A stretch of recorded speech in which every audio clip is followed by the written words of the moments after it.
आप देख रहे हैं मेरे साथ पूछता है भारत, और पूछ रहा है भारत देशवासियों।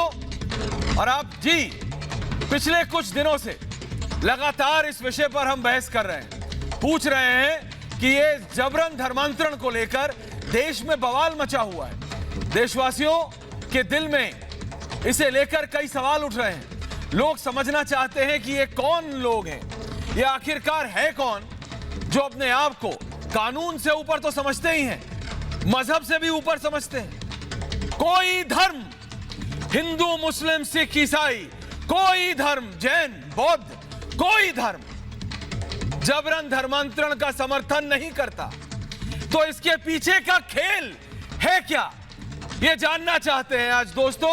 रिपब्लिक भारत आज ये जो जबरन धर्मांतरण वाली साजिश की पाठशाला का एक और पन्ना पलट रहा है, एक और परत खोल रहा है रिपब्लिक भारत के खुफिया कैमरे ने। जबरन धर्मांतरण की फैक्ट्री को पूरी तरह से एक्सपोज कर दिया है। ये जो सांप्रदायिक माहौल बिगाड़ने की साजिश ये कुछ मुट्ठी भर लोग कर रहे हैं, सोच रहे हैं कि हिंदू मुसलमान कर देंगे, वो नहीं चला तो सिख मुसलमान कर देंगे। उत्तर प्रदेश से लेकर जम्मू कश्मीर और अब 24 भारत के 24 राज्यों में उत्तर प्रदेश की एटीएस ने रेड डाली है जबरन धर्मांतरण के चलते। दोस्तों अब से थोड़ी देर पहले श्रीनगर से जबरन धर्मांतरण की शिकार वो बिटिया, वो लड़की को छुड़ाकर मनजिंदर सिंह सिरसा वापस ले आए हैं भारत सरकार और वहां के लेफ्टिनेंट गवर्नर की मदद से। लेकिन दोस्तों मैं पूछता हूं, ऐसा कब तक चलेगा? ऐसे लोगों के खिलाफ सख्त से सख्त कार्रवाई होनी चाहिए कि नहीं, आप बताइए। और इसीलिए आज पूछता हूं मैं और पूछता है भारत। पहला सवाल आज पूछता है भारत, जबरन धर्मांतरण के सारे गुनाहगार, सारे, एक या दो नहीं, सारे गुनाहगार कब होंगे गिरफ्तार? चुनाव से पहले सांप्रदायिक माहौल खराब करने की कोशिश, साजिश कौन रच रहा है, पूछता है भारत। और क्या जबरन धर्मांतरण गैंग के खिलाफ सिख समुदाय का मॉडल ही जरूरी है? सब लोग साथ आ जाएं तभी ये लोग बाज आएंगे। और आज सबसे बड़ा सवाल, जी हां, बिना सख्त कानून के धर्मांतरण गैंग पर कैसे कसेगा शिकंजा, पूछता है भारत। और आज मैं सीधा अपने गेस्ट के पास जा रहा हूं। मेरे साथ पूरा पैनल है, मेरे साथ प्रेम शुक्ला जी हैं, मेरे साथ मनजिंदर सिंह सिरसा खुद है, मेरे साथ रमनीक मान है, मेरे साथ बकई साहब हैं, मेरे साथ मुफ्ती मौलाना मंजूर ज़ियाई साहब हैं, मेरे साथ अतीकुर रहमान है, अतुल सक्सेना है, हाजी खान है, ये सब है मेरे साथ। लेकिन मैं आप सबसे निवेदन करता हूं, सिरसा साहब आप आए हैं, मान साहब आप अभी श्रीनगर में हैं कि नहीं, और प्रेम शुक्ला जी ये जरा सुनिए, ये जो आईडीसी का मेंबर है, ये व्यक्ति जिसके साथ मेरे साथी अनुज ने बात की है और ये खुफिया कैमरे में कैद हुआ है, क्या बोलता हुआ, सिरसा साहब सुनिए और अतीकुर रहमान आप सुनिएगा, क्योंकि पहला सवाल मैं आपसे करूंगा आज, इसके बाद सुनते हैं। तो बिलाल साहब जो हैं उनका लिंक बताते हैं जाकिर से। उनका होगा क्योंकि वो देखो इसमें इस्लाम के कुछ सेक्ट्स होते हैं, जैसे अहले हदीस, सुन्नी, शिया, ये सब होते हैं जो आपने सुने होंगे। तो वो है अहले हदीस। डॉक्टर जाकिर नाइक भी अहले हदीस स्कॉलर है। वो दरअसल वो तो कन्वर्टेड है डॉक्टर बिलाल फिलिप्स, क्रिश्चियनिटी से इस्लाम में आए थे, और डॉक्टर जाकिर नाइक प्रीचर हैं। तो वो इंटरनेशनल के लेवल के हैं दोनों। उमर साहब तो बेचारे दोनों इंडिया में नहीं है, दोनों इंडिया में, तो वो नहीं, दरअसल इंडिया में ना भी हो तो अभी नहीं है ना इंडिया में, पिछले 3-4 साल से डॉक्टर जाकिर नाइक, उमर साहब की मुलाकात दोनों से है। इसका एग्रीमेंट क्या है? आईडीसी और आईओयू इस्लामिक ऑनलाइन यूनिवर्सिटी चलाते हैं डॉक्टर बिलाल फिलिप्स, बाहर के हैं वो भी रिवर्ट, उन्होंने कन्वर्टेड थे वो भी। तो वो डॉक्टर बिलाल फिलिप्स चलाते हैं। उसका दिल्ली में उसका जो ऑनलाइन एग्जाम ही होते हैं, ऑनलाइन कोर्सेज का ही है वो, Islamic studies, online Islamic studies का है वो कोर्स। दिल्ली में उसका सेंटर आईडीसी की बिल्डिंग है, वो आईडीसी की बिल्डिंग है। बस ये टाई अप है कि वो अपना लैपटॉप लेके आते हैं बच्चे जिनको पढ़ना है, हमारे पास उनका आईडी और पासवर्ड आ जाता है एग्जामिनेशन के लिए। वो हम उनको जो भी आता है उसको टिक करके दे देते हैं। हैदराबाद में इनका मेन सेंटर, तो दिल्ली का जो एग्जामिनेशन सेंटर इनके साथ साइन है, अब एग्जाम वो है एग्जामिनेशन सेंटर के लिए बस, ना क्लासेस भी नहीं होती हैं आपको, वो ऑनलाइन अपने घर पे पढ़ते हैं। लेकिन जो होता है ना कैसे लॉगिन आईडी पासवर्ड, वो हमारे यहाँ आता है एग्जाम के लिए। तो वो हम उसको दे देते हैं। असिस्टेंस करते हैं आप लोग सिर्फ? 4-5 लोग एक टाइम पे आके बैठ जाते हैं, अपने लैपटॉप पे एग्जाम दे के चले जाते हैं। 1-2 घंटे का होता है वो लाइव उस पे चलता है। आईडीसी में आप क्या है? मैं तो मेंबर हूँ, बस ऐसे ही कि आना जाना वैसे ही है। विजिटर। मेंबर सारे जो आ रहा है वही मेंबर जुड़े हुए हैं, बस ये है, बस वैसे ये- कुछ नहीं है कुछ। ऑफिशियली तो उमर साहब ही हैं एक जो हैं। एक टाइप का सर्वधर्म सम्मेलन आपने सुना होगा ना, एक वहाँ हुआ था कजाकिस्तान में। अच्छा। तो उसमें इंडिया की तरफ से रिप्रेजेंटेटिव उमर साहब गए थे। हालांकि एम्बेसी ने नहीं भेजा, मैं वैसे बता रहा हूँ। वहाँ पे लोग कांटेक्ट करते हैं कि इंडिया में कौन है जो सारे धर्मों को मिला के चलता है। जैसे पैगामे क्या तो पैगामे इंसानियत ऐसे कुछ वो चलता है वहाँ पे, लखनऊ से या कानपुर से। तो उसमें जैसे उमर साहब, उन्होंने उनका नाम दे दिया उमर साहब। अच्छा ना कि भाई वो हैं, वो आपको सारे धर्मों के बारे में मतलब सब लेके चलते हैं। वही हमारे रिप्रेजेंटेटिव इंडिया के वही सही रहेंगे आपको। तो अब वो चाहते तो डॉक्टर जाकिर नाइक को बुलाते, उससे बढ़िया स्पीच कौन देगा? वो तो रेफरेंस के साथ बताएंगे वेदों का और सबका। लेकिन उन्होंने कहा भैया ये वो प्लेटफॉर्म नहीं, ये है पीसफुली अपनी बात रखने का। तो वो वहाँ उमर साहब गए। IAS से लिंक, IS जो है वो लिंक यही जोड़ा है, कजाकिस्तान उनकी विजिट थी। ये मैंने इसलिए सुनाया आप सबको, मैं जानता हूं मैंने आपका 1.5 मिनट लिया पूरे पैनल का, लेकिन मैंने इसलिए सुनाया कि सबको पता होना चाहिए कि ये जो कनेक्शन है, और यहां पे बैठे हुए जितने भी सब पढ़े लिखे महान अनुभव हैं, प्रेम शुक्ला से लेके अतीकुर रहमान तक और ज़ियाही साहब से लेके सिरसा जी तक, इन सबको मालूम होना चाहिए कि ये जाकिर नायक का हर कैसे जो फोर्सेबल कन्वर्जन है इसमें हाथ इसका आ जाता है। मेरा सबसे पहला सवाल अतीकुर रहमान और मनजिंदर सिंह सिरसा से है। सिरसा साहब अभी श्रीनगर से वापस आए हैं, कुछ देर पहले आपकी मैंने तस्वीरें एयरपोर्ट पे देखी। उस बिटिया को, उस लड़की को तीनों तुसी ले आओ भाजी वापस दिल्ली, है ना, उसकी शादी तुसी कराती। लेकिन इस तरह के कितनी और होनी है भाजी, कितनी और लड़कियां होंगी जो अलग अलग देश के अलग अलग कोनों में परेशान हो रही होंगी। वहां तक कैसे मनजिंदर सिंह सिरसा पहुंचेगा हर एक तक? इसके लिए जो आपने पॉलिसी की डिमांड की थी वो सिर्फ जम्मू कश्मीर के लिए नहीं, पूरे भारत के लिए अब जरूरी हो गई है। सिरसा साहब। नहीं देखो, पहले तो मैं आपको एक बात कहना चाहता हूँ, कई बार बड़ी कंफ्यूजन हो जाती है लोगों को सुनने में और समझने में जी। जो कानून की आप बात कर रहे हैं वो कानून देश के सभी धर्मों पे लागू होगा। सबके एक धर्म पे तो लागू होगा नहीं, इसलिए सब पे धर्म लागू। इसलिए कई बार लोग उसका फिर बाद में प्रोपोगंडा कर देते हैं जी कि ये तो उस वहां पे हुआ तो चुप रहे, यहाँ पे हुआ तो चुप रहे। तो ये जो बात आपने कही, मान लीजिए अगर कोई सिख लड़का भी कोई जाति करता है किसी के साथ तो उस पर भी लागू होगा, कोई हिंदू लड़का जाति करता है तो उस पर भी लागू होगा। तो ये सभी धर्मों के लिए है। इसलिए कम से कम जो आज हम देख रहे हैं कि फोर्सफुल कन्वर्जन जो जहाँ पे कम्युनिटी के लोग मेजॉरिटी में हैं, अगर वो मिनॉरिटी की तरह इस तरह से करें। अब मैं अगर श्रीनगर की बात या कश्मीर की वादी की बात करूं, वहाँ 2-3 बड़े चैलेंज हैं। जब लड़की के साथ कुछ ऐसा होता है तो स्वाभाविक तौर पर लोकल हर तरह की जितनी भी वहाँ पे सिस्टम है वो सारे का सारा पर्टिकुलर एक धर्म से है, मेजॉरिटी के लोगों का है। अब वो पुलिस स्टेशन जाते हैं। अब इस केस में एक लेडी थी जो वहाँ पे जो उसको बोलते हैं विमेन सेल, जहाँ पे 3 दिन लड़की रही, तो वहां पे भी वो लड़की उसको भी डराते रहे और धमकाते रहे कि तेरे साथ। अब बताइए वर्दी के अंदर कोई, मैंने ये डीजीपी जो मैं आपको कह रहा हूँ को मैं टीवी पे नहीं बोल रहा, मैंने ये जानकारी जब मैं डीजीपी साहब से कल मिला था, मैंने ये जानकारी बाई नेम उनको दी है जी, और एसएसपी साहब को दी है। वहां आईजी विजय कुमार थे, उन्होंने नोट किया, उन्होंने कहा इमीडिएटली इस पे भी एक्शन लिया जाए। अब कोर्ट के अंदर गए तो कोर्ट के अंदर मुंशी जो है अंदर नहीं घुसने दे रहा माँ बाप को, लड़के के लोग अंदर घुसे हुए हैं। रात को 10 बजे तक कोर्ट चलती रही और फिर कोर्ट लड़की कह रही जी लड़की तो वकील ले गया। कैसे ले गया जी? गाड़ी में तो हमने देखा नहीं, जो डिग्गी में डालकर ले गया था।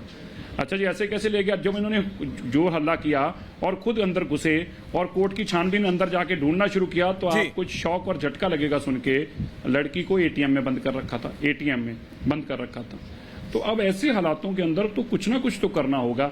मेजॉरिटी के अगर कहीं भी मान लीजिए हमारे धर्म के लोगों की मेजॉरिटी है, अगर हम ऐसी जाति करें और किसी और धर्म की मेजॉरिटी, तो फिर ये तो एक देश के अंदर एक नई मुहिम शुरू हो जाएगी। नहीं मुहिम नहीं, मुझे लगता है कि कहीं ये मनजिंदर सिंह सिरसा साहब ये तो हो नहीं सकता। मैंने वहां भी कहा था। नहीं, अतीकुर रहमान और मेरे साथ जुड़ रहे हैं मनोज तिवारी जी। तिवारी जी अलग से आ रहा हूं आपके पास, लेकिन एक सवाल मैं जरा अतीकुर रहमान जी से पहले पूछना चाहता हूं। एक मिनट हाँ बोलिए बोलिए। नहीं आप अपनी बात पूरी कीजिए, सिरसा साहब बोलिए, बात पूरी प्लीज, क्योंकि आज आप श्रीनगर से आ रहे हैं, उस बिटिया को लेके आपको समय देना बनता है। बोलिए। मैंने जो दूसरा मैं आपको विषय बताना चाहता हूं, जो धनमीत कौर है जिसकी वीडियो भी डाली गई, एक दो चैनलों ने चलाकर ये कहा कि देखो बेटी क्या कह रही है, आप उसका केस समझिए। धनमीत कौर को ये बताया गया कि उसने 9 साल पहले शादी कर ली थी। रिमान साहब यहाँ बैठे हैं क्योंकि ये अपने धर्म को बड़े अच्छी तरह से जानते हैं। 9 साल में अगर किसी ने शादी कर ली, क्या वो 9 साल तक बेटी मायके में रह सकती है शादी करने के बाद? एक बात। दूसरी बात, 9 साल पहले अगर उसने धर्म को अडॉप्ट कर लिया, अपना धर्म सिख धर्म छोड़कर, और इस्लाम को कबूल कर लिया, तो क्या 9 साल तक वो सिख परंपराएं जो हैं, सिख रीतो रिवाज जो हैं, जो हमारी धार्मिक क्या उसमें वो रह सकती है? दूसरी बात, उसके भाई कृष्ण ने आज बताया कि मेरी बहन हमारे साथ फंक्शनों में झटका मीट, मतलब जो हलाल होता दूसरा झटका है, तो वो झटका मीट भी खाती थी, तो वो तो इस्लाम के अंदर कबूल भी नहीं है। तो अगर ऐसा था तो ये कैसे खा सकती थी अगर वो उसने इस्लाम कबूल कर लिया था? तीसरी बात, उसने बताया कि उसको धमकाया जा रहा था। बेटी ने खुद अपनी मां को कुछ दिन पहले 2 लाख रुपया निकलवा के दिया है, जिस बेटे से उसकी शादी होनी थी, शादी की तैयारी के लिए, क्योंकि बेटी नौकरी करती थी, प्रिंसिपल थी। और अब ऐसे में अचानक ये हो जाता, और बेटी ने अपने छोटे भाई जिसका नाम कृष्ण सिंह है, उसको मैंने वीडियो आज मेरे फेसबुक पे डली है, मैं मुंह जुबानी नहीं बोल रहा, उसके भाई की सारी बातचीत मैंने अपने फेसबुक पे लाइव डाली है। कृष्ण ने बताया कि मेरी बहन ने मुझे बताया कि मेरे भाई, मेरी मजबूरी हो गई है, अगर मैं नहीं जाती, अगर मैं उनके घर से जब लेके आए, ये मेरे को मारेंगे नहीं, तुम्हें मारेंगे। इन्होंने बताया है कि हमारा रिश्तेदार जो है, जो इसका जिसको ये अपना बाप कहता है, उसको मुंह बोला बेटा कहता है, वो आईजी है वहां पे, नाम तो मैं भूल गया, मैं नाम तो भूल गया उसका, वो आईजी है वहां पे रिटायर्ड, वो एसटीएफ में। ये कहा गया कि तुम्हें मरवा दिया जाएगा। ये बात कृष्ण सिंह कह रहा, मैं नहीं कह रहा, मैं कृष्ण सिंह की बात आपको सुनी बता रहा हूं। तीसरी बात कृष्ण सिंह ने बताई कि बहन ने पुलिस स्टेशन में मुंशी के सामने, पुलिस के सामने, हमारे सबके बीच में कहा, मैं अपने मां बाप के साथ जाना चाहती हूं, मैं किसी सूरत में इस लड़के के साथ नहीं जाना चाहती, लेकिन पुलिस वाले धकेल को उसको अंदर ले गए और हमें थाने से बाहर निकाल दिया। मैं तो वहां था नहीं, उसका भाई जो बता रहा है वो मैंने आपको सुना दिया। अब फैसला आप लोगों को करना है, पर मैं आपको टीवी पे मैंने आगे जाना है। पर एक बात मैं आपको कहकर जाऊंगा, मनमीत को हम लेके आए हैं, धनमीत को हम लेकर आएंगे, चाहे धरती फट जाए, आसमान फट जाए।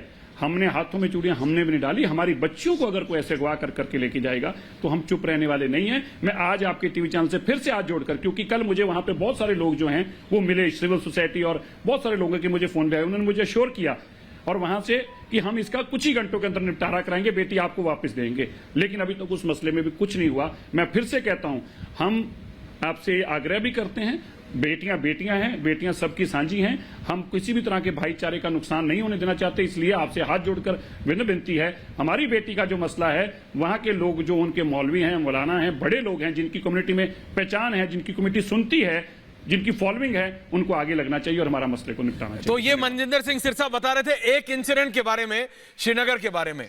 मनोज तिवारी जी, मैं आ रहा हूं आपके पास, लेकिन मैं 1 मिनट आपके पास आने से पहले, क्योंकि आपसे और प्रेम शुक्ला से ये सब सवाल पूछना चाहते हैं, मैं पहले अतीकुर रहमान से वो सवाल जानना चाहता हूं। अतीकुर रहमान, अब मुझे बताइए, सारा आपने सुन लिया, और बिटिया दिल्ली आई, दिल्ली आके उसने सब सच बोल दिया, अभी भी आप बोलेंगे? क्योंकि वो जो जम्मू कश्मीर में हो रहा है वो कोई अलग नहीं, उत्तर प्रदेश में भी भूलिए मत। वो बेचारे बच्चे जो बोल नहीं सकते, जो बच्चे सुन नहीं सकते, जो महिलाएं सुन नहीं सकती, पैसे कम हैं, उनको पैसे दे के करा जा रहा है और बोला जा रहा है ठीक है। तो ये वहां एक मोडस ऑपरेंडी, कहीं और एक, लेकिन जबरन धर्मांतरण तो गलत है ना। अतीकुर रहमान जी, कैसे आप इसको ठीक बोलेंगे, बताइए आप, और फिर मनोज जी बताइए। सबसे पहले ऐश्वर्या भाई सिरसा जी को मैं मुबारकबाद देना चाहता हूं। पूरी की पूरी कम्युनिटी, इन्होंने जो काम किया है ये इंसानियत का सही रूप है, और मैं तो चाहता हूं सिरसा जैसे लोग तमाम धर्म के अंदर हो। लेकिन आप मुझे ये बताइए, अतीकुर रहमान जी, यू बीइंग स्मार्ट है। अतीकुर रहमान जी, आप यहाँ पे स्मार्ट बन रहे हैं। अतीकुर रहमान जी, आप मुझे ये बताइए, क्या उन लोगों के खिलाफ उत्तर प्रदेश से लेके कश्मीर तक 24 प्रदेशों में रेड्स हो रही हैं? अतीकुर रहमान जी, मैं फ्रैंकली पूछ रहा हूं, जो लोग इनके पीछे थे। मनोज तिवारी जी, मान साहब आ रहा हूं, रुकिए एक मिनट। मनोज तिवारी जी, जब आप पिछली बार आए थे, मैंने आपसे ये बोला था कि ये एक प्रदेश का नहीं है। मनोज जी, आप सांसद हैं, संसद में आते हैं, 19 तारीख से संसद शुरू है। ये एक ऐसा बड़ा मुद्दा है जब एक प्रदेश की पुलिस 24 प्रदेशों में रेड डाल रही है, 24, यानी संपूर्ण भारत हो गया ना, कोई ऐसा प्रदेश नहीं जो इससे अछूता है। और जो कह रहे थे कि ये सिर्फ हिंदू और मुसलमानों की बात है, उन्होंने देख लिया कि जम्मू कश्मीर में सिखों के साथ भी क्या हो रहा है। तो ये कुछ लोग हैं जो सांप्रदायिक सौहार्द, मतलब जो बिगाड़ना चाहते हैं, जो हिंदू मुस्लिम सिख ईसाई को एक साथ नहीं देख सकते। इनके खिलाफ तो एक कड़ा डिसीजन तो लेना ही पड़ेगा मनोज तिवारी जी, लेकिन जो इनको पीछे, पर्दे के पीछे से, देश के अंदर या देश के बाहर से समर्थन करते हैं, उनका भी खात्मा करना पड़ेगा। मनोज तिवारी। ऐश्वर्य भाई, अभी जो बयान किया है मनजिंदर सिरसा जी ने, वो सब कुछ सुनने के बाद रोंगटे खड़े हो जाते हैं।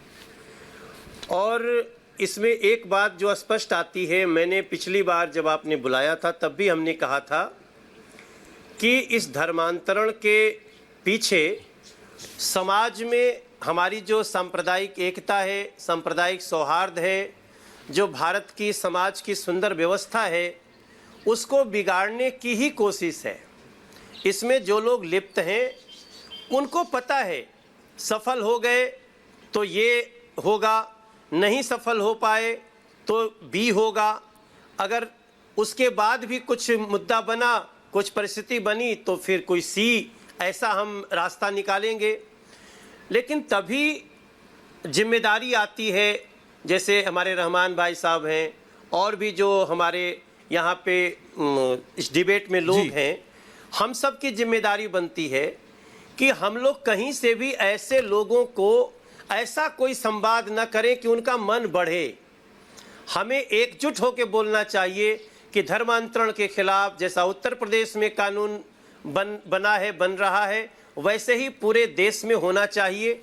क्योंकि मनजिंदर सिरसा जी की एक बात बहुत अच्छी है कि ये किसी भी धर्म का व्यक्ति हो वो ऐसा ना करे, जबरदस्ती, लालच देके, बल प्रयोग करके, मजबूरी कर दिखा के। आप जो बात कर रहे हैं ना, वो बहुत सुनने में बहुत अच्छी लगती है। जरूरत मैं एक सांसद मनोज तिवारी से ये पूछना चाहता हूं, आप सांसद हैं, हजारों लाखों लोगों की जिम्मेदारी है आप पे, है ना।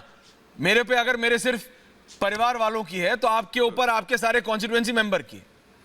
आप मुझे एक बताइए, एक राजनेता की तरह, एक चुने हुए राजनेता की तरह, अगर इस तरह की चीज भगवान ना करे आपकी कॉन्स्टिट्यूएंसी में होती है, वो बिटिया किसी भी मजहब की हो, उसके पीछे जो लोग हैं, क्या उनको दंडित नहीं किया जाना चाहिए? और अगर दंड करेंगे तो उनमें फिर लोग जो मजहब ढूंढने लगते हैं कि जिसने गलत किया वो हिंदू है, सिख है, मुस्लिम है, ईसाई है, जैन है, बौद्ध है, वहां पे राजनीति शुरू हो जाती है।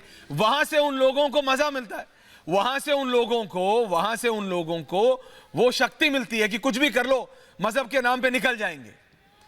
मनोज तिवारी जी, ये दिक्कत है, ये असलियत है। ऐश्वर्य भाई, बिल्कुल आपने ठीक कहा। जो कश्मीर में हुआ है वो बेटियां हमारी बेटी ही हैं। उनके जिन्होंने उनके साथ ऐसा किया है उनको ऐसी कड़ी सजा होनी चाहिए कि वो एक नजीर बने, लोग दोबारा ऐसा करने से उनकी रूह भी कांपनी चाहिए अपराधियों की। और ये हम तो कह रहे हैं कि कोई भी धर्म हो, किसी भी धर्म का व्यक्ति किसी धर्म के लोगों के साथ अगर ऐसा करता है तो उसके साथ ऐसा ही व्यवहार होना चाहिए। और 19 तारीख से जो हमारी ये मॉनसून सत्र शुरू हो रहा है, मैं इस मुद्दे को बहुत प्रमुखता से रखने वाला हूं। मैं इस पूरे घटनाक्रम को जो आपने अपने टीवी के चैनल से दिखाया है, जो नई नई जानकारियां आ रही हैं, इन सारी चीज़ों को हम रखने ही वाले हैं। हालांकि मुझे लगता है और भी लोग होंगे जो रखने की तैयारी में होंगे, जिसको मौका मिलेगा वो रखेगा। और अब इस पे एक कड़े कानून की जरूरत है और उसका समर्थन सभी को करना चाहिए। इसमें कोई भी राजनीतिक मतभेद और ये मुंह देखी बातें नहीं होनी चाहिए। मुफ्ती मौलाना मंजूर ज़ियाई साहब आपसे एक सवाल करना चाहते हैं। ज़ियाई साहब, पहले मैं आपसे एक छोटी सी चीज पूछना चाहता हूं कि आप इसका समर्थन करेंगे ज़ियाई साहब कि हर एक समुदाय के नेता एक साथ आए और कहें कि भाई ये गलत है, नहीं होना चाहिए? अरे बेटी तो सबकी बराबर है ना, सबकी बहू बेटियां सुरक्षित रहनी चाहिए। ये कुछ मुट्ठी भर लोग हैं ज़ियाई साहब जो सबके लिए दिक्कत पैदा करते हैं, हिंदू मुस्लिम सिख ईसाई में बंटवारा करते हैं, और जब एक्शन लेने जाओ तो फिर मजहब का नाम लेके बचते हैं, धर्म का नाम लेके बचते हैं। ज़ियाई साहब बोलिए। ऐश्वर्य जी, दो बातें बहुत अहम है। मनोज भाई ने जिस तरीके से बात पूछे ना आप मनोज तिवारी। देश इस बात को सुन रहा है और देश इस बात को जानता है कि हिंदुस्तान एक मुल्क ऐसा है जिसमें हिंदू मुस्लिम सिख ईसाई बड़ी मोहब्बत के साथ जीते हैं और जीते आए हैं। लेकिन कुछ चंद वर्षों में जिस तरीके की बातें सामने आई हैं वो सबके सामने आया है। किसी भी ऐसी भी घटना जहां पर भी हो, चाहे वो कश्मीर से लेकर कन्याकुमारी तक किसी भी हिस्से में इस तरह की घटना होती हो जहां पर जोर और जबरदस्ती होती है, इस जोर और जबरदस्ती की तायद कोई भी शख्स नहीं कर सकता। कोई भी हिंदुस्तानी और दिल सीने में दिल रखने वाला कोई भी शख्स इस तरीके की हिमायत नहीं कर सकता, और ना ही हम ऐसे किसी चीज की हिमायत करते हैं और ना ही हमारे मनोज भाई करेंगे। लेकिन सिर्फ बात को देखना बहुत जरूरी होगा कि किसी भी चीज को देखने से पहले उसके दो पहलू होते हैं, दोनों पहलू को उजागर किया जाना चाहिए। एक अहम मसला है कि टारगेट एक शख्स को ना बनाया जाए, चाहे वो हिंदू हो या मुसलमान हो। बच्ची हमारी है, चाहे वो सिख धर्म की हो या मुसलमान धर्म की हो। इस बात की जमानत हमें देना होगा कि जुल्म और ज्यादती होने वाली हर उस शख्स पर जिसने भी जुल्म और ज्यादती की हो उसके साथ सख्त कानूनी कार्रवाई होनी चाहिए। और जिस तरीके की बात मनोज भाई ने कहा है कि वो असेंबली सदन के अंदर में इस बात को उठाएंगे, तो सदन में उठाने से पहले क्या प्राइम मिनिस्टर के साथ में बैठ करके इस पर चर्चा नहीं होनी चाहिए? प्राइम मिनिस्टर इस बात को बिल्कुल आदेश करें पूरे मुल्क के अंदर में, पूरे मुल्क के साथ में जोर जबरदस्ती जहां भी हो रही है उसका खंडन हर एक शख्स को करना चाहिए। मैं बगाते खुद फायदा मुफ्ती पूरे हिंदुस्तान में जिस तरीके के लोग हमारे फॉलोवर हैं, मैं सबसे कहता हूं जोर और जबरदस्ती नहीं, क्योंकि कुरान ये कहता है ला इकराह फिद्दीन, दीन में कोई जबरदस्ती नहीं है। और जो जबरदस्ती करके इस्लाम में आता है तो वो मुसलमान तो हो ही नहीं सकता, क्योंकि लालच के। तो फिर ऐसे लोगों की जियाई साहब, तो उत्तर प्रदेश में 1000 लोगों का जबरन जब धर्मांतरण हुआ, जियाई साहब सिर्फ उत्तर प्रदेश में 1000 लोगों का एक तरफ निकला। प्रेम शुक्ला जी बैठे हैं यहाँ, बीजेपी के प्रवक्ता है राष्ट्रीय, मनोज तिवारी जी तो सांसद हैं खुद। जियाई साहब, आपने कहा कि संसद में जाने से पहले मनोज तिवारी जी को प्रधानमंत्री से बात करनी चाहिए। अरे हर विषय में अपना सांसद प्रधानमंत्री से बात करे, लेकिन आप मुझे बताइए कम्युनिटी लीडर्स जियाई साहब कहां थे? कहां थे हर एक धर्म के कम्युनिटी लीडर्स जब उत्तर प्रदेश में सिर्फ दिल्ली में रहकर, दिल्ली देश की राजधानी के दिल में रहते हुए 50 किलोमीटर के रेडियस नोएडा गाजियाबाद से 1000 लोगों का जबरन धर्मांतरण हो गया और उसके खिलाफ उसके तार जाकिर नायक से जुड़ रहे हैं जियाई साहब, और कोई कुछ बोल नहीं रहा है। देखिए बिल्कुल पूरी जियाई साहब समझिए, आपके जुमलों के साथ मैं खड़ा हूं। इस बात को हमें समझ लेना पड़ेगा कि मुल्क के अंदर में होने वाली ये सारी चीजें अगर कम्युनिटी लीडर पर उंगलियां उठती हैं तो यकीनन हमारी सिर्फ कम्युनिटी लीडर पर आप उंगलियां नहीं उठा रहे हैं, बल्कि एजेंसीज पर आप उंगली उठा रहे हैं। हमें एजेंसीज पर भी तवज्जो देनी चाहिए कि एजेंसीज ने जिस तरीके से काम किया है अभी वो काबिल सराहनीय है, लेकिन यही काम पहले भी होना चाहिए था जिस वक्त में ये सारी चीजें। अतीकुर रहमान कुछ कह रहे हैं, अतीकुर रहमान मनोज तिवारी से पूछिए। अतीकुर रहमान जी बोलिए। पता नहीं चल रहा है ऐश्वर्या जी इस बार। अतीकुर रहमान बोलिए, बोलिए अतीकुर रहमान जी। देखिए ऐश्वर्या भाई, कोई भी आपने भाई देखा कि कोई भी समर्थन नहीं कर रहा है किसी भी इलीगैलिटी का। बात बिल्कुल साफ ये है ऐश्वर्या भाई कि जब कभी कोई क्राइम होता है, जुर्म होता है, तो एजेंसीज ये पता लगाती है कि इस जुर्म का फायदा सबसे ज्यादा किसको हो रहा है। अब ये जो जुर्म हो रहा है, हो गया है, इसके ऊपर एक्शन भी, इसका फायदा जुर्म कैसे हो गया में कौन है? मनोज तिवारी जी जुर्म हो गया? नहीं, मेरे को इस सोच से दिक्कत है मनोज तिवारी जी। हाँ, मनोज तिवारी जी, मेरे को इसी सोच से दिक्कत है। आप उस बिटिया को समझा पाएंगे कभी? द मेंटल ट्रॉमा आप समझ रहे हैं? अतीकुर रहमान जी, ये अगर क्राइम है ना, ये तो क्राइम को कैसे रोकेंगे? सोच को बदलना पड़ेगा ना मनोज तिवारी जी, सोच को बदलना पड़ेगा ना तिवारी जी। का फायदा किसको हो रहा है? देखिए ऐश्वर्या भाई, ना आप एस्केप रूट दे रहे हैं। देखिए कौन ले रहा है एस्केप? बीजेपी आरएसएस को एस्केप रूट दे रहे हैं ऐश्वर्या भाई, इनको एस्केप रूट देंगे। कौन दे रहा है? पूछिए आप उनसे सवाल, आपके सवाल लेने को तैयार हैं, पूछिए आप। फायदा बीजेपी आरएसएस को हो रहा है और वो उस फायदे को लूटने के लिए खुश है, तैयार बैठे हैं। 5 दिन से खूब मजे लूट रहे हैं, क्योंकि इस क्राइम का डायरेक्ट फायदा बीजेपी आरएसएस को होने वाला है इलेक्शन के अंदर।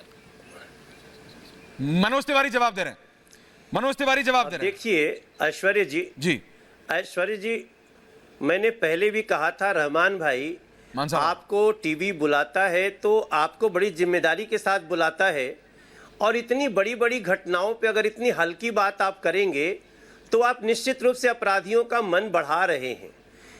ये सारी बातें कहने का और भी अवसर हो सकता है।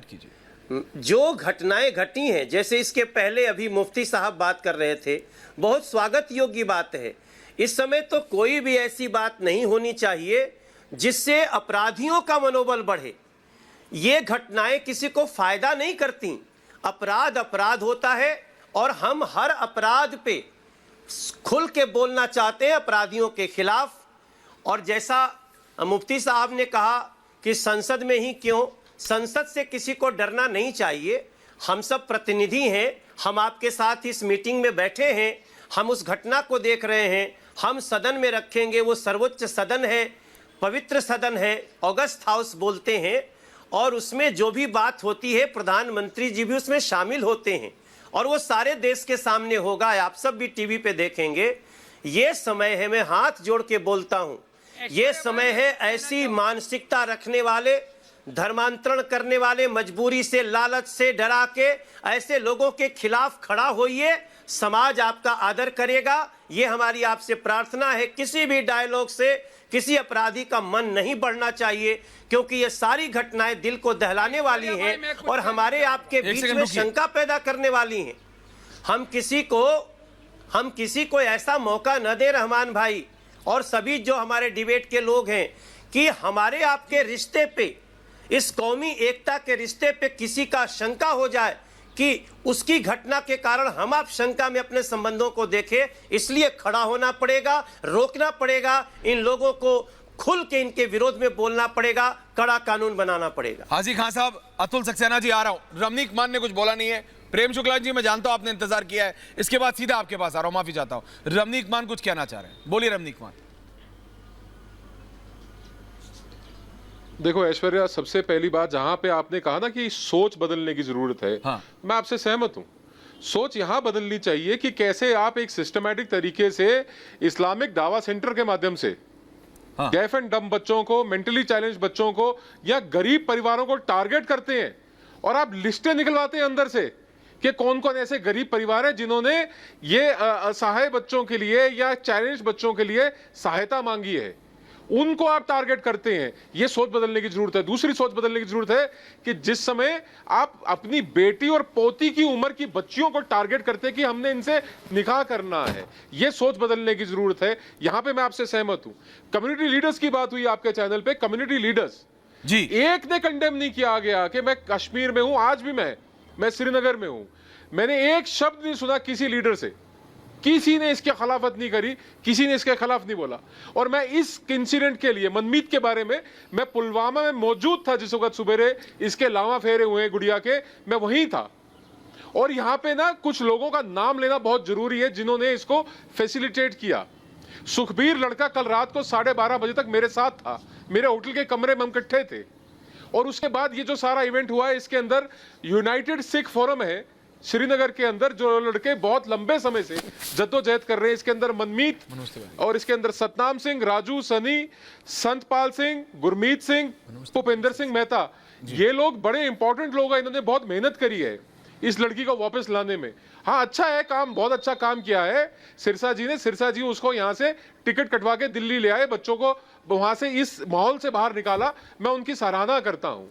पर जिन लोगों ने इसको फैसिलिटेट किया, जिन लोगों ने इसको मुमकिन बनाया, वो बिल्कुल उन लोगों का उल्लेख करना बहुत जरूरी है। और आखिर में मैं ये कहूंगा कि जो prohibition of unlawful convergence act है, इसको पैन इंडिया लागू करना चाहिए, पैन इंडिया लागू करना चाहिए। ये पंजाब के अंदर कन्वर्जन्स का क्या हाल है, अकाली दल के नेता क्यों नहीं बोलते? सैकड़ों की तादाद में रोज कन्वर्ट किए जा रहे हैं सिख, सैकड़ों की तादाद में, और छोटे छोटे और कच्चे कच्चे लालच देके कन्वर्ट किए जा रहे हैं। यहां जबरदस्ती हुई है। देखिए ऐश्वर्या, ये जो तशद्दुद है ना, मैं आपको एक बात, चलिए मैं आपको और बताता हूं, और आपको ये सुन के आपके रोंगटे खड़े होंगे, मैं सच्चाई बताता हूं। श्रीनगर के अंदर ऐसे 11 लड़कियां आइडेंटिफाई करी हैं, और 11 के अतिरिक्त 4 लड़कियां हैं जो पिछले 3-4 साल से मिसिंग है। और उनके परिवारजन ये सोच रहे हैं, उनको इस बात का यकीन हो चला है कि उनको बॉर्डर के उस पार फ्लैश स्टेट के लिए भेज दिया है। एक लड़की की कहानी सुनी मैंने कल रात को, मेरी आंखें भर गई ऐश्वर्या। उसके साथ क्या किया, उसको ऐसे प्रेम शुक्ला जी, जब इतना सब हो रहा है, प्रेम शुक्ला जी, मैं इसलिए ये सवाल प्रेम शुक्ला जी से पूछ रहा हूं।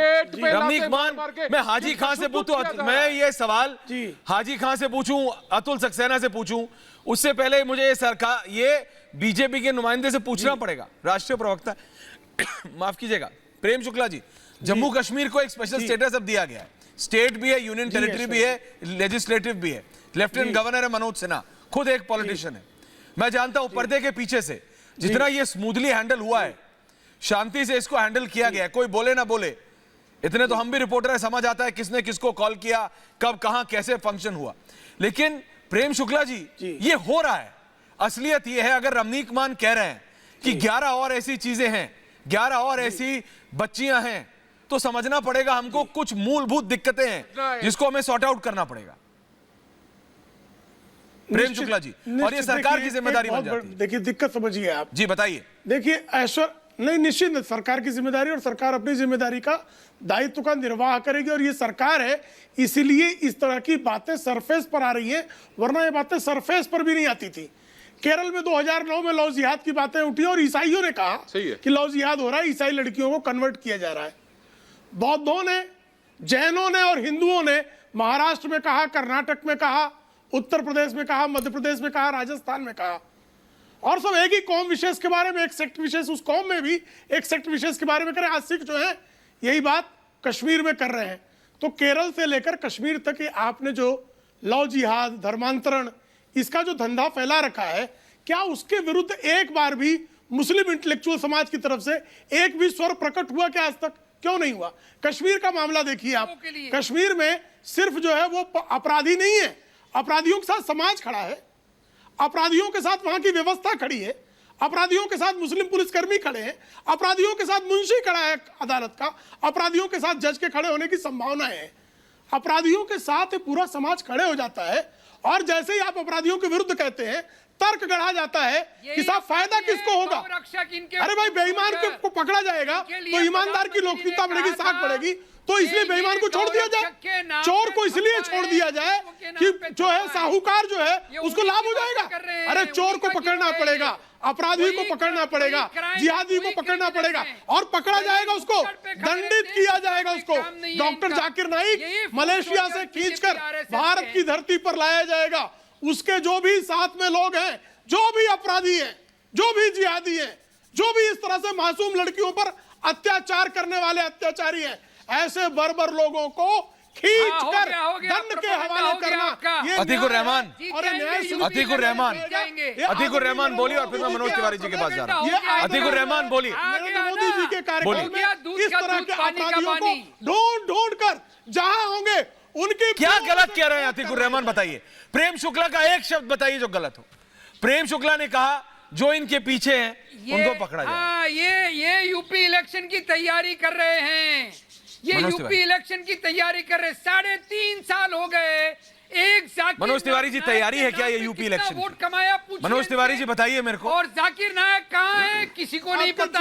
ये तैयारियों को मनोज तिवारी जी, मनोज तिवारी, वोट कमाया, ये लैंग्वेज ही बहुत के नाम पे आपने। अतीकुर रहमान समझना ये पड़ेगा, लैंग्वेज ही बहुत खतरनाक है। हाँ, ये लैंग्वेज ही बहुत खतरनाक है, और रहमान भाई को, अतीकुर रहमान जी को सोचना पड़ेगा कि आप ये सारी बातें कह सुन के। लीजिए मनोज तिवारी जी, आपका कोल्ड ब्लडेड एटीट्यूड खतरनाक है। आप कहाँ सो रहे थे जो हमारे नहीं, आप जो जहर फैला रहे हैं, आप जो जहर फैला रहे हैं, सुन लीजिए, अब सुन लीजिए अतीकुर रहमान जी, फैला रहे हैं, अतीकुर रहमान जी जवाब आ रहा है, सुन लीजिए। अतीकुर रहमान जी जवाब आ रहा है, सुन लीजिए, जवाब आ रहा है रहमान जी, सुन लीजिए। ऐसे ही चिल्ला चिल्ला के कुछ नहीं कोई व्यक्ति, सुन लीजिए। अरे नहीं सुनेंगे इनका, क्यों नहीं सुनेंगे? कोई व्यक्ति ऐसे अपराधियों के खिलाफ, इनका हिंदुत्व प्रोपेगेंडा। अतुल सक्सेना, अतुल सक्सेना, मनोज तिवारी, मनोज तिवारी बात पूरी कीजिए। इनकी बात क्यों नहीं सुनेंगे आप मुझे बताइए। ये सारी चीजें बोलिए। देखिए, ये स्वयं बता रहे हैं कि ये उनसे मिले हुए हैं। अतीकुर रहमान इनका स्वर बता रहा है कि ये उन सबों के साथ मिले हुए हैं, उन्हीं के प्रतिनिधि हैं, और ये सारा कुछ रिकॉर्ड हो रहा है। अतीकुर रहमान सुन रहे हैं ना? नहीं है। अगर प्रेम शुक्ला जी या रमणीक मान जी अपराधियों की ये अपराधियों की अगर बात कर रहे हैं तो दर्द अतीकुर रहमान को हो रहा है। क्यों हो रहा है अतीकुर रहमान? इसको ये शाखा मनोज तिवारी का इस सवाल का जवाब दे दो बस। आपका दर्द भी समझ सांसद सकते के इस हैं। सवाल का जवाब दे दीजिए अतीकुर रहमान। आप क्यों दर्द हो रहा है आपको? गंगा में अपराधियों का मन अतीकुर बढ़ा रहे रहमान, हो, क्यों गलत दर्द है। हो रहा है? कैसे कोल्ड ब्लडेड और- होके यहाँ पर बैठे हुए बड़ी बड़ी बातें कर रहे हैं। लानत है आपके वोट के ऊपर, लानत है आपकी सरकार के ऊपर, लानत है आपकी राजनीति के ऊपर। अच्छा, इनको पकड़ लिया, उस बिटिया को सुरक्षित आ गई दिल्ली। चिल्लाओ, आप मनोज जो तिवारी चिल्ला रहे हो ना, अरे उसके लिए ये जो सिरसा चिल्लाहट साहब है को ये बता मुबारकबाद रही दे है चुके। कि हम और आपकी सिरसा साहब समझ लीजिए, आपका जो- आपके बस की बात नहीं है। नहीं, आपका जो आप चिल्लाहट है हिंदू ये भाइयों बता को रहा है नसीहत कि आप नसीहत उनसे क्यों मिले नहीं हुए हो, कर आप पाए? अपराधियों से मिले हो। आपने शमशान के अंदर और तैयारी क्यों नहीं रखी? इसमें जो भी आपने कार्रवाई हो रही है, और इसमें आप इंजेक्शन जैसे की लोग भी तैयारी आएंगे। क्यों टॉपिक चेंज। नहीं की? बहुत जल्दी आपने आएंगे। ऑक्सीजन अतुल की सक्सेना, तैयारी अतुल क्यों सक्सेना नहीं की? का एक सवाल है आपसे मनोज आप तिवारी जी। बंगाल समाजवादी पार्टी के नेता एक सवाल है, ये- रमनीक मान आ रहा हूं। अतुल सक्सेना जी पूछिए, बोलिए ऐसे बोलिए। मेरा देखिए ऐश्वर्या जी, जी जिस तरीके से मनोज जी यहाँ बैठ करके टीवी पर जिस तरीके से डिबेट कर रहे हैं, उन्हें ऐसा लगता है कि जैसे एसी कमरे में बैठ करके सब अच्छा अच्छा चल रहा है हिंदुस्तान में। उन्हें ज़मीनी असलियत पता ही नहीं है कि देश किन व्यवस्थाओं से गुजर रहा है।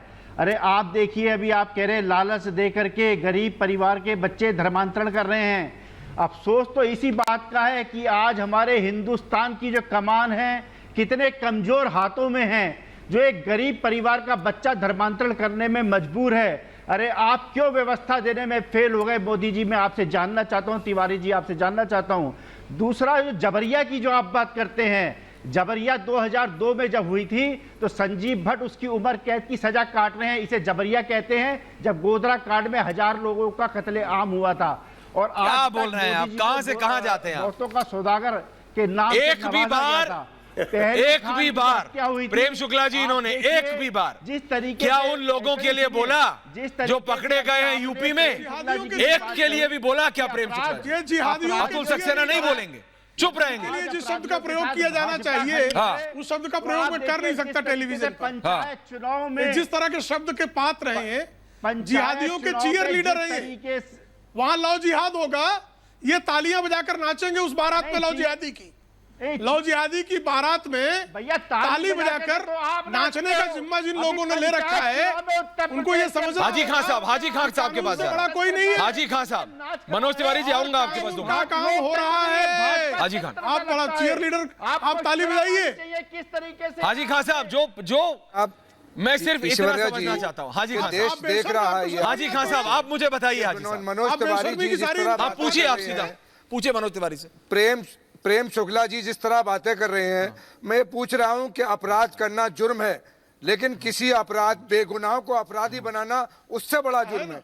मैं ये कह रहा हूं कि इस्लाम इस बात की इजाजत नहीं देता कि कोई भी ला इकराह फिद दीन के दीन के अंदर जबरदस्ती नहीं की जा सकती। तो पर हुई कैसे फिर? जो भी जुर्म मुजरिम है, मुजरिम के खिलाफ कार्रवाई। ये कह रहे हैं लव जिहाद, अरे अडवाणी जी ने सलीम अडवाणी को अपनी बेटी दे दी, लव जिहाद आप कराते हो।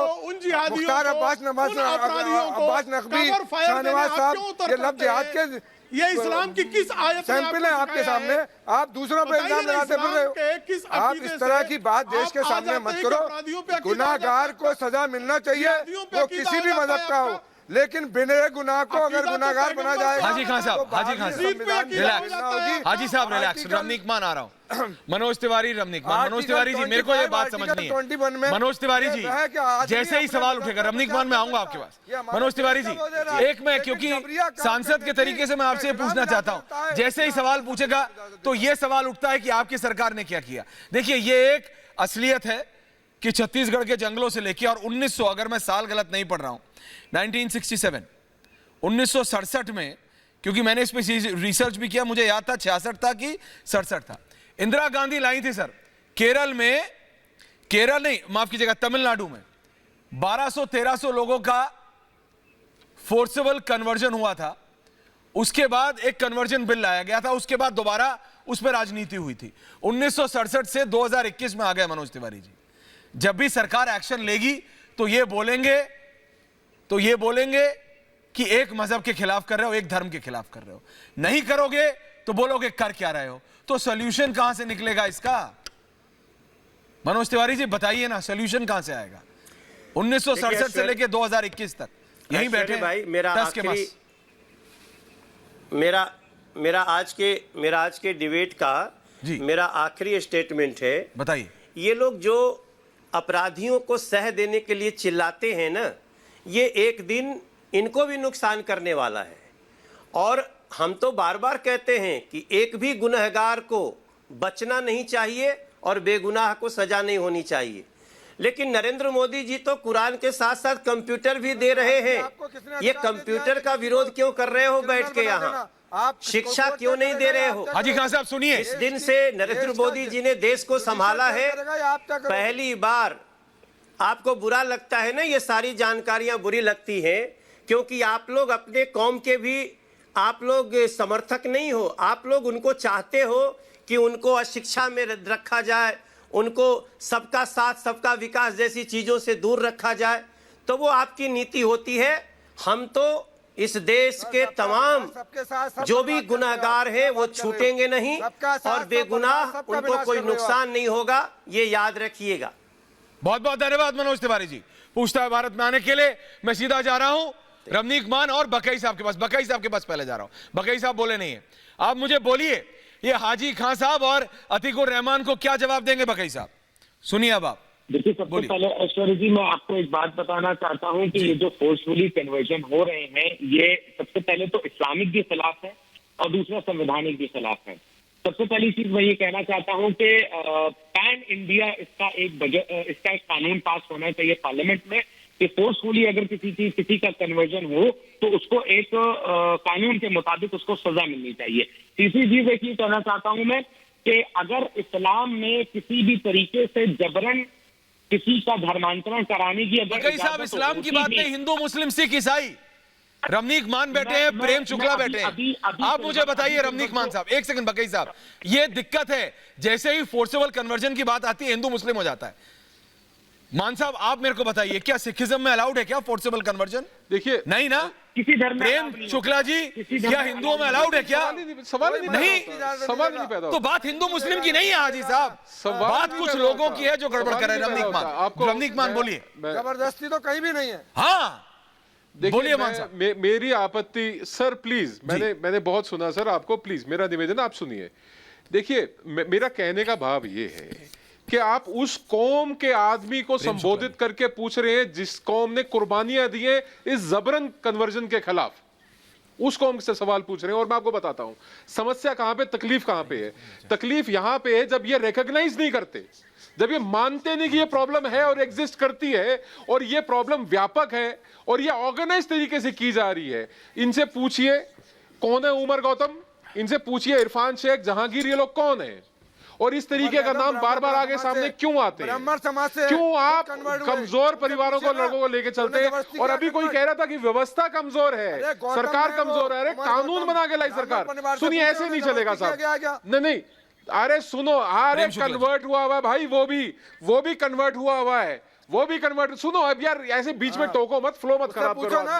आप सुनिए, समय कम है आज, माफी चाहता हूं जल्दी। अनलॉफुल रिलीजियस कन्वर्जन एक्ट, सुनिए, prohibition of unlawful conversion act, यह लागू होना बहुत लाजमी है, बहुत लाजमी है। और सरकार जब जब कानून बना के सख्ती करती है आप विक्टिम कार्ड प्ले करते शुक्ला जी, आप उनको इंटेलेक्चुअल कवर, सवाल सरकार पे खड़ा हो रहा है कि सरकार एक्शन लेगी, आप विश्वास देंगे उन सब बच्चियों को?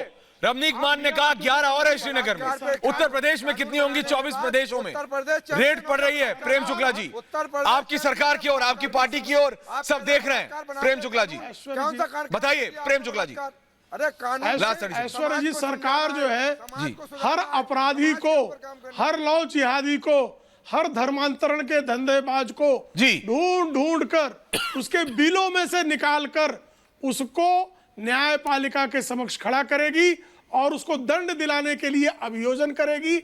ऐसे अपराधियों को दंड दिलाना इस लोकतांत्रिक व्यवस्था में समाज के विश्वास को प्रबल करने के लिए आवश्यक है। ये हमारा दायित्व है, उसका निर्वाह होगा। जिनको चिल्लाना हो, ये जो ट्रिपल तलाक वाले हैं, हलाला वाले हैं जो लगातार महिलाओं पर उत्पीड़न करते हैं।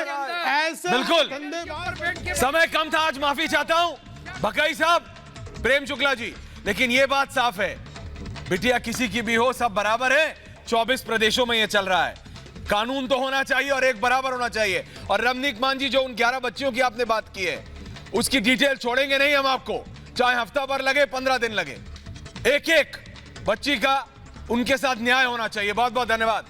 आप सबका पूछता है भारत।